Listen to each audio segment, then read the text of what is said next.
Mula kay Edniel, Miss Jackie. Philippine National Police, all systems go na sa mga kasadong rally sa EDSA 40. Ang detalye magmumula kay RH52, Edniel Parosa. Edniel.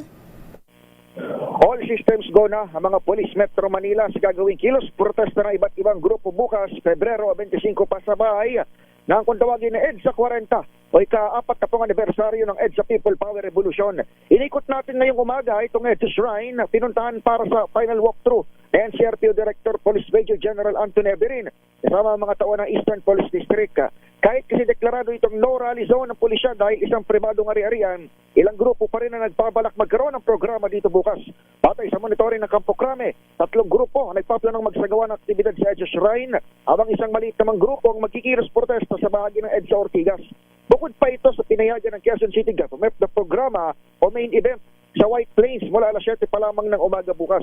Sabi ni Aberin, kabilang sa pairaling maximum tolerance ay ang pilit na pakikipag-usap o pakikiusap ng mga polis sa mga magbabalak pa rin magprograma. Nakikita natin kompleto na itong skeletal force ng PNP, may Mandaluyong at QCPD Police. Kasama na dyan mga bumbero at ambulansya na nakaposisyon wala pa noong weekend. Kung tama itong schedule na hawak ng PNP, mukhang may prayer activity ng kasado. Mamaya pa lamang alas 2 ng hapon dito sa EDSA Shrine. Ngayon man ulitin natin, no rally zone ito at ang main event sa White Plains, ilang metro lamang ang layo mula rito. Nauna na nagtaas ng full alert ang PNP sa Metro Manila mula Sabado. Heightened alert sa buong bansa. Paalala naman ni PNP Chief Police General Jose Malencio Nartatis Jr. sa mga pulis, huwag magpapubong. Ako si Edniel Parosa, DZRH, Unas Pilipinas, Unas Pilipino.